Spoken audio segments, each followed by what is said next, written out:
បានចុងបញ្ចប់នៃរាជវង្សហានខាងកើតរដ្ឋាភិបាលបានពុករលួយដងជូបានចាប់អធិរាជជាចំណាប់ខ្មាំងដើម្បីបញ្ជាអ្នកដទៃបានបង្កភាពវឹកវរពីពេញដែនដីយានសៅពឹងផ្អែកលើអំណាចគ្រួសាររបស់គាត់ក៏ហៅមេតបទាំង18នាក់មុនពេលឆ្លងកាត់ច្រកទឹកទាំង4ពួកគេបានសម្លាប់សត្រូវទាំងអស់ដើម្បីបង្កើតសម្ពាធពួកគេបានស្បត់ថានឹងកម្ចាត់ជនក្បត់ជាតិដងជូឲ្យអស់លីវប៊ីដែលនៅឆ្ងាយនៅស្រុកស៊ូបានឬពេលទទួលបានដំណឹងនេះគាត់បានយករបស់ពីរមកជាមួយបងប្រុសគូនយូនិងបងប្រុសទី3ចាងហ្វៃសូមអញ្ជើញមកសម្ព័ន្ធពេលពួកគេមកដល់ខាងក្រៅទ្វារក្រុងអ្នកយាមបានឃើញដោយឃើញថាមានតែមនុស្ស3នាក់និងសេះ3ក្បាលប៉ុណ្ណោះពួកគេបានបញ្ឈប់ពួកគេបន្ទាប់ពីលីវប៉ៃបានណែនាំខ្លួនរួចឆ្មាំគាត់និយាយដោយទឹកមុខមើងងាយថាលីវអ្វី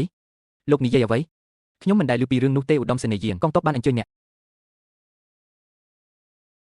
ការឡើងឋានៈនិងការដួលរំលំរបស់ប្រទេសជាតិគឺជាការទទួលខុសត្រូវរបស់បានជារដ្ឋាភិបាលជួននរណាម្នាក់ដោយសារអ្នកមិនបានអញ្ជើញពួកគេទេនោះមានខ្ញុំមិនដឹងទេ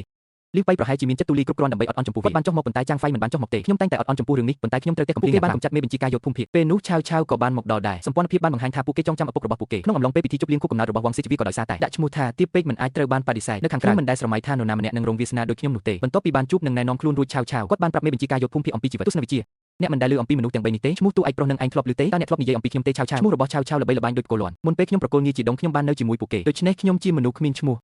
តើអ្នកដឹងដោយរបៀបណាអំពីមនុស្សគ្មានឈ្មោះសប្តាហ៍ថ្ងៃនេះតើគាត់នឹងល្បីនៅថ្ងៃស្អែកទេចុះបើថ្ងៃណាមួយពួកគេពិតជាល្បីមែនពិភពលោកឲ្យតើអ្នកនឹងព្រួយបារម្ភអំពីថ្ងៃនេះទេតើអ្នកស្ដាយក្រោយចំពោះទង្វើរបស់អ្នកទេឆាវឆាវនិយាយត្រូវឆាវឆាវនិយាយត្រូវ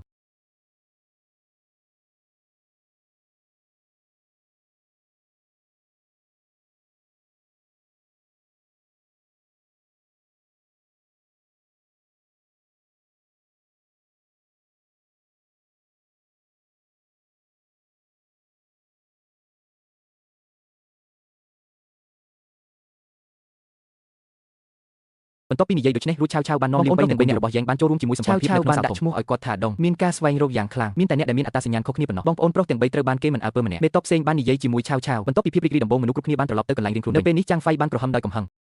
ហេអ្នកមិនបានឃើញបងប្រុសខ្ញុំទេតើអ្នកនៅទីនេះទេយានសៅបានសួរឆាវឆាវយ៉ាងប្រញាប់ប្រញាល់ថានេះតើបុរសក្លាហានទាំង3នាក់នោះជាបុរសរបស់អ្នកមែនទេឆាវឆាវបាននិយាយថាគាត់បានជួបជាមួយអ្នកឯកជនបានជួបគ្នាហើយមេបញ្ជាការយោធភូមិភាគកំពុងរៀបចំពួកគេសុទ្ធតែជាមនុស្សចម្លែកដែលបានដើរតាមផ្លូវរៀងខ្លួនដូច្នេះពួកគេបានយកវាមកតើរបស់តូចទាំងនេះមកពីណាតើអ្នកកំពុងកាន់ឋានៈឬមុខតំណែងផ្លូវការអ្វីនៅពេលបច្ចុប្បន្នតើមនុស្សម្នាក់គួរធ្វើអ្វីដើម្បីចិញ្ចឹមជីវិតលីវប៉ៃបាននិយាយថាគាត់រស់នៅក្នុងស្រុកកំណើតរបស់គាត់លោកមិនមានឋានៈឬងារជាផ្លូវការទេប៉ុន្តែត្រូវបានគេស្គាល់ដោយសារភាពវៃឆ្លាតក្នុងជីវៈរបស់ពួកគេបងប្រុសទី2គួនអ៊ីស៊ីលៀងនៃខេត្តហឺប៉ៃមនុស្សដែលយាមទ្វារនិងការពារទីធ្លាឧស្សាហកម្មអូនប្រុសទី3យ៉ាងហ្វីមកពីទីក្រុងស៊ូយ៉ៅខេត្តហ៊ីប៊ីមនុស្សដែលលក់ស្រានិងសម្លាប់ជ្រូកឧស្សាហកម្មគាត់ត្រូវបានវាយប្រហារភ្លាមដោយហែនហ្វូបន្ទាប់ពីគាត់និយាយចោលអស់សំណើចណាស់សត្វត្រឆានទាំង3នេះគួរឲ្យអស់សំណើចណាស់តើពួកគេហ៊ាននិយាយដោយមិនខ្មាស់អៀននៅទីនេះដោយរបៀបណា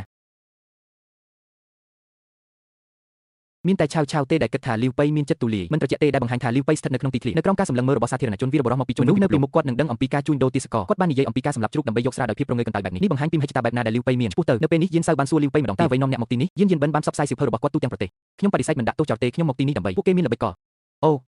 តើអ្នកមានបុរសប៉ុន្មានអ្នករួមទាំងខ្ញុំដែរមានមនុស្ស3នាក់ជិះសេះ3ក្បាលនិង2ក្បាលគូនអ៊ីដែលជាប្អូនប្រុសគឺជាអ្នកបាញ់ធ្នូលើសេះចាងហ្វៃដែលជាប្អូនប្រុសគឺជាអ្នកបាញ់ធ្នូជើងបងប្អូនប្រុសទាំង3របស់ខ្ញុំកើតមកជាមួយគ្នាសេចក្តីស្លាប់និងកិត្តិយសត្រូវបានចែករំលែកលីវប៉ៃនិយាយមិនទាន់ចប់ផងក៏ជួបជាមួយការនិយាយដើមរបស់ Hanfer យួន Shell ស្ទាក់ស្ទើរអនុញ្ញាតឲ្យលីវប៊ីហ្គួនយឺននិងឆេនហ្វីចូលរួមតែបានត្រឹមតែផ្ដល់ឲ្យគាត់ត្រូវបានផ្ដល់តំណែងជាម៉ូស៊ីឆាវឆាវក្មេងនោះមិនត្រឹមតែព្រះមហាក្សត្របានសរសេរព្រះរាជក្រឹត្យនោះហើយបានប្រគល់វាទៅឲ្យពួកមេដឹកនាំសក្តិភូមិបានបង្កើតផែនការមួយដើម្បីដាក់ទោសចោលផ្លូវករណីដូចជាពួកអភិជនផ្សេងហៀបនិងពឹងផ្អែកលើថ្មីនេះក្នុងអំឡុងពេលពិភាក្សាអំពីរបៀបបង្ក្រាបចោលក្រុងតែទាំង4ក្រោមការគ្រប់គ្រងរបស់ដងស៊ូហៃពួកសៀងបានដឹកនាំកងទ័ពរបស់គាត់ទៅប្រឈមមុខនឹងពួកគេបានអួតអាងថាមាននរណាម្នាក់បានយកក្បាលរបស់ឆាវឆាវដែលត្រូវបានដកចេញនៅវេលាក្បាលរបស់ពួកគេអាចរួចផុតពីសេច